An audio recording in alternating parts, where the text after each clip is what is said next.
से, जहाँ पर हम एक आदमी को ब्रिटिश कोलंबिया के ऊंचे पहाड़ पर डरा सहमा बैठा हुआ देखते हैं। यह आदमी बहुत ज्यादा जख्मी था और इसी जख्मी हालत में ये किसी तरह से पहाड़ से नीचे उतरने की कोशिश करता है, पर तभी इसके कानों में किसी अजीब जानवर के गुर्राने की आवाज पहुंचती है, जिससे इसका डर और ज्यादा बढ़ जाता है और इस डर घबराहट में यह आदमी पहाड़ से नीचे गिर पड़ता है और यही मौत की आगोश में समा जाता है। जब ये खबर एक ऑफिसर के पास पहुंचती है तो वो फैसला करते हैं कि अब उस पहाड़ पर किसी भी क्लाइंबर को क्लाइंबिंग करने की परमिशन नहीं दी जाएगी और ये फैसला एक रूल में बदल जाता है। इसके बाद कहानी प्रेजेंट में घूमती है, जहाँ पर हम कुछ क्लाइंबर्स को पहाड़ पर चढ़ते हुए देखते हैं और इस क्लाइंबिंग में इन्हें काफी मजा आता है और अपना टास्क कंप्लीट करके ये लोग नीचे उतर आते हैं। इन्हीं में से एक लड़के का नाम था शॉन, जो क्लाइंबिंग का मास्टर था। इसके पास एक लड़की आती है और इसे बताती है कि फॉरबिडन वॉल दोबारा ओपन हो गई है। ये लड़की उसी पहाड़ की बात कर रही थी जिसे मूवी की शुरुआत में क्लाइंबिंग के लिए पूरी तरह से बैन कर दिया गया था। ये इन्फॉर्मेशन सुनकर हर कोई हक्का बक्का रह जाता है, क्योंकि 60 साल जितने लंबे अरसे के बाद उस जगह को फिर से ओपन किया गया था। शॉन यहाँ अपने दोस्तों से कहता है कि 60 साल पहले मेरे ग्रैंडफादर भी वहां गए थे, पर इसके बाद उनकी कहीं कोई जानकारी नहीं मिली। यानी कि मूवी की शुरुआत वाला आदमी शॉन का ही ग्रैंडफादर था, जिनकी खोजबीन में अब शॉन उस पहाड़ पर जाने का डिसाइड करता है ताकि दादा से जुड़ी जानकारी जुटा सके। वॉल के खुलने के बाद ऑफिसर तक भी पहुंचती है और वो अपने एक आदमी को वहां भेजने का फैसला करते हैं, क्योंकि ये जानना चाहता था कि आखिर वो वॉल इतनी मिस्टीरियस क्यों है। दूसरी तरफ शॉन भी वॉल पर चढ़ने की तैयारी कर रहा था। वहां सिर्फ कुछ एक्सपर्ट्स क्लाइंबर्स को ही जाने की इजाजत थी, इसलिए शॉन का इंटरव्यू वगैरह होता है, जिसमें शॉन सेलेक्ट हो जाता है। इतने में शॉन के फादर भी यहाँ आकर उससे पूछते हैं कि आखिर तुम कहाँ जा रहे हो। शॉन के वॉल पर जाने की बात सुनकर शॉन के फादर के पसीने छूट जाते हैं और ये डरते हुए शॉन को बताते हैं कि आज तक जो भी उस पहाड़ पर गया है वो कभी वापस नहीं आया। शॉन के फादर अपने फादर को खो चुके थे, इसलिए वो शॉन को वहां जाने से मना करते हैं, पर शॉन ठान चुका था कि वो इस पहाड़ पर जाकर रहेगा, इसलिए वो किसी तरह अपने डैड को मना लेता है और साथ ही रिक्वेस्ट करता है कि वो शॉन की मदर यानी अपनी वाइफ को भी समझा दें। खैर, शॉन का सफर शुरू होता है और पहाड़ तक पहुंचने के लिए रास्ते में शॉन एक आदमी से उसकी लोकेशन पूछता है, जिस पर यह आदमी इसे सभी डायरेक्शन अच्छे से समझा देता है। इसके बाद शॉन कैंप में जाकर कोल्टन नाम के एक आदमी से मिलता है, जो पहाड़ पर जाने वाले सभी क्लाइंबर्स को गाइड कर रहा था। कोल्टन शॉन से कहता है कि अगर हमें किसी की मदद की जरूरत हुई तो हम टीम 2 को ऊपर बुलाएंगे, लेकिन अभी सिर्फ कुछ एक्सपीरियंस क्लाइंबर्स को ही भेजा जा रहा है, जिनमें शॉन शामिल नहीं था।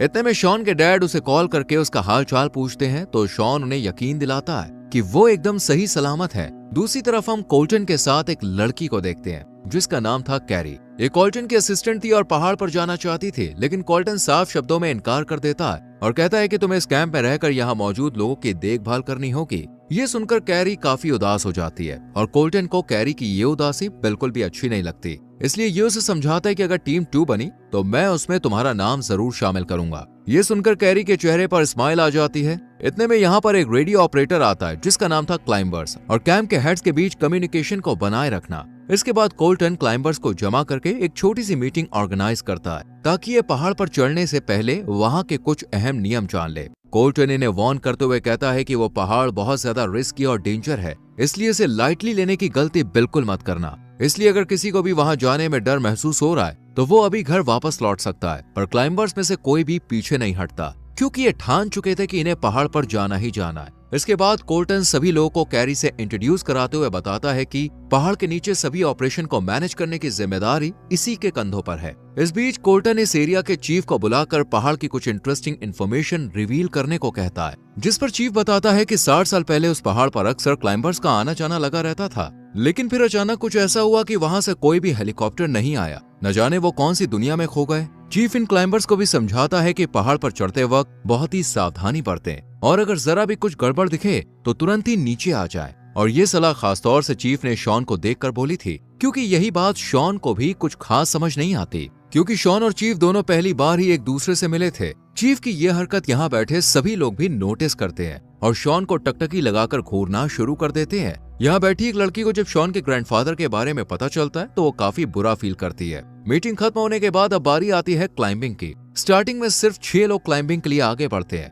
इधर रेडियो ऑपरेटर, जिसका नाम खुद भी रेडियो था, वो सभी पुख्ता इंतजाम कर देता है और इस बीच शॉन कैरी के पास आता है और हालातों का जायजा लेता है, जिस पर कैरी से सब कुछ नॉर्मल होने की बात बताती है। दूसरी तरफ क्लाइंबर्स मेहनत मशक्कत करके पहाड़ पर चढ़ रहे होते हैं और दिन ढलता हुआ देखकर पहाड़ के एक कोने में ही कैंप लगाकर वहीं रात गुजारने का फैसला करते हैं। अब तक सब कुछ नॉर्मल था, इसलिए ये क्लाइंबर्स भी बेफिक्र होकर कैंप में गहरी नींद में सो जाते हैं। जबकि पहाड़ के नीचे हम रात में शॉन को बाहर घूमता हुआ देखते हैं, जिसके पास चीफ आता है और शॉन को कहता है कि तुम्हारे दादा एक मिशन को पूरा करने के लिए पहाड़ पर गए थे, पर अफसोस वो अपने मकसद में कामयाब नहीं हो पाए, पर अब तुम उस मिशन को अंजाम तक पहुंचाओगे। शॉन को भी कुछ समझ में नहीं आता। ये देखकर अब चीफ एक ऐसा खुलासा करता है जिसे सुनकर शॉन भी हैरान रह जाता है। चीफ बताता है कि इस पहाड़ पर एक अननेचुरल एनर्जी है जो इंसानों को अपने कंट्रोल में कर लेती है। यही वजह है कि आज तक जितने लोग भी उस पहाड़ की चोटी पर पहुंचे हैं वो कभी जिंदा बचकर वापस नहीं आ पाए, क्योंकि वो एनर्जी की गिरफ्त में है। ये एनर्जी पहले तो उनके दिमाग के साथ खेलती है, जिससे क्लाइंबर्स को हेलुसिनेशन होने लगता है और वो अपना मेंटल कंट्रोल खो बैठते हैं।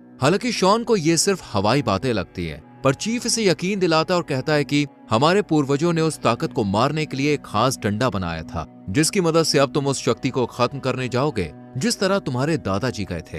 हालांकि वो इस काम को अंजाम नहीं दे सके और उस शक्ति के कंट्रोल में आकर मारे गए। शॉन को समझ में नहीं आ रहा था कि उसे चीफ की कहानी पर यकीन करना चाहिए या फिर नहीं। इधर हम क्लाइंबर्स को देखते हैं। लकी नाम का एक लड़का एक लड़की से कहता है कि मैं बहुत लकी हूँ, मैं कई बार मौत की दहलीज तक गया पर खुशकिस्मती से बचकर वापस आ गया। सूरज के निकलते ही फिर से ये लोग पहाड़ पर चढ़ना शुरू करते हैं, पर इस बीच कोल्टन को एक अजीब और बहुत ही खतरनाक सा विजन आता है, जिसे देखकर कोल्टन के पसीने छूट जाते हैं। कोल्टन जब अपने सभी क्लाइंबर साथियों से इस विजन के बारे में पूछता है तो ये बताते हैं कि उन्हें भी कुछ ऐसा ही दिखा है, जो कि काफी अजीब बात थी। कोल्टन बिना रुके आगे बढ़ता रहता है, जबकि कैरी और रेडियो इन लोगों से कांटेक्ट करने की कोशिश में जुटे होते हैं, पर वॉकी टॉकी बिल्कुल भी काम नहीं करता। यही वजह थी कि इनका क्लाइंबर्स के साथ कनेक्शन टूट गया था, जिससे ये दोनों काफी फिक्रमंद हो जाते हैं। इतने में कैरी के पास शॉन आता है और कहता है कि मुझे तुम्हें कुछ जरूरी बात बतानी है, पर कैरी इसकी बातों को सीरियस लिए बिना ही इसे यहाँ से भगा देती है। पर कुछ मिनट बाद ही इसे अपने रूड बिहेवियर का एहसास होता है और ये शॉन को समझाती है कि क्लाइंबर से कांटेक्ट ना होने की वजह से मैं टेंशन में थी,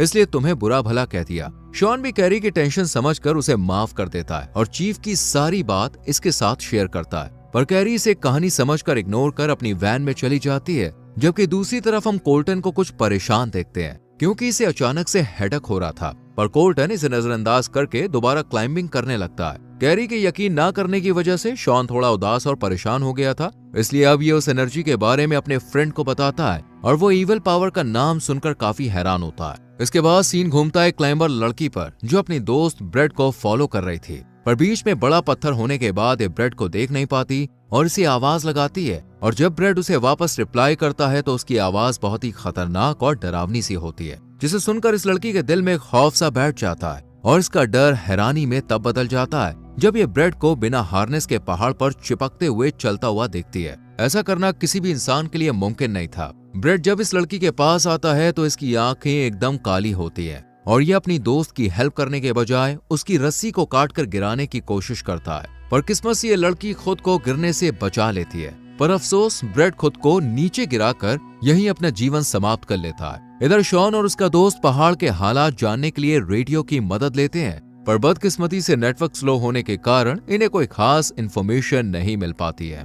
ब्रेड जिस तरह से मरा उसको देखकर ये लड़की इतनी ज्यादा खौफजदा हो जाती है कि इसमें आगे बढ़ने की हिम्मत ही नहीं रहती और ये किसी की हेल्प लेने का फैसला करती है। ये लड़की जल्दी से कोल्टन को ब्रेड की खबर देती है, पर कोल्टन मजबूत इरादा कर चुका था कि चाहे जो भी हो वो पहाड़ पर चढ़कर ही रहेंगे, इसलिए ये लड़की को आगे बढ़ने को कहता है। दूसरी तरफ क्लाइंबर से कोई कांटेक्ट न हो पाने के कारण शॉन अपने दोस्त को लेकर खुद पहाड़ पर जाने का डिसाइड करता है। अब दोनों दोस्त दिल मजबूत करते हैं, क्लाइंबिंग करने लगते हैं, पर इस बीच शॉन के दोस्त का पैर स्लिप हो जाता है और पैर में इतनी चोट आ जाती है कि उसके लिए क्लाइंबिंग करना इम्पॉसिबल था। ये देखकर शॉन अपने दोस्त को वापस कैंप में भेज देता है और खुद ऊपर चढ़ने का फैसला करता है, और जब ये बात शॉन कैरी को बताता है तो वो भी अब पहाड़ पर जाने का ठान लेती है। कैरी जैसे ही क्लाइंबिंग के लिए आगे बढ़ती है तो चीफ हाथ में ब्रेड का हेलमेट लेकर उसके सामने आ जाता है। इस हेलमेट में कैमरा भी फिट था। कैरी जल्दी से इसे लेकर टीम के पास पहुंचती है ताकि कैमरे को चेक किया जा सके।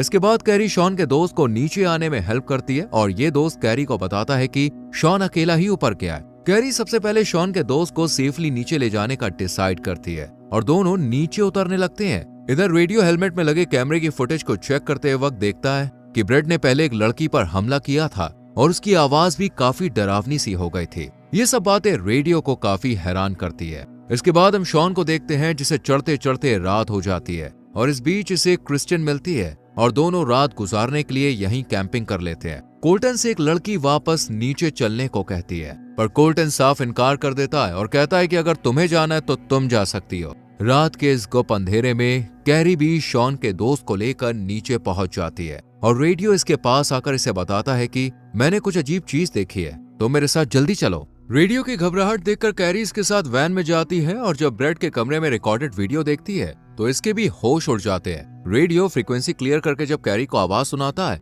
तो ये काफी कुछ डरावनी सी होती है। ये सब शॉन का दोस्त भी सुन और देख रहा था और ये घबराते हुए कहता है कि शॉन ने जो इविल पावर के बारे में बताया था वो सब सच है। जरूर पहाड़ पर कोई तो बुरी शक्ति मौजूद है जो अब सभी क्लाइंबर्स को अपना निशाना बनाने वाली है। और ऐसा ही होता है। पहाड़ पर सो रहे लकी का टेंट अचानक से हिलना शुरू हो जाता है और जब ये ऊपर देखता है तो अपनी साथी को देखकर इसकी हालत खराब हो जाती है क्योंकि वो पूरी तरह से पॉजेस्ड हो गई थी। इसकी आंखों का रंग भी काला हो गया था। ये लड़की पहले टेंट को तहस नहस करती है और फिर लकी को मारने की कोशिश करती है। इससे पहले कि ये लकी को मार पाती खुद ही नीचे गिरकर मारी जाती है। इधर शॉन को भी कुछ अजीब अजीब हेलुसिनेशन आते हैं जिन्हें देखकर शॉन भी काफी ज्यादा डर जाता है और इसे कुछ भी समझ नहीं आता। लकी जल्दी से कोल्टेन को जगाकर बताता है कि मेरे साथी ने खुद नीचे गिरकर अपनी जान दे दी है, यहाँ कुछ तो गड़बड़ है, इसलिए हमें अभी नीचे जाना होगा।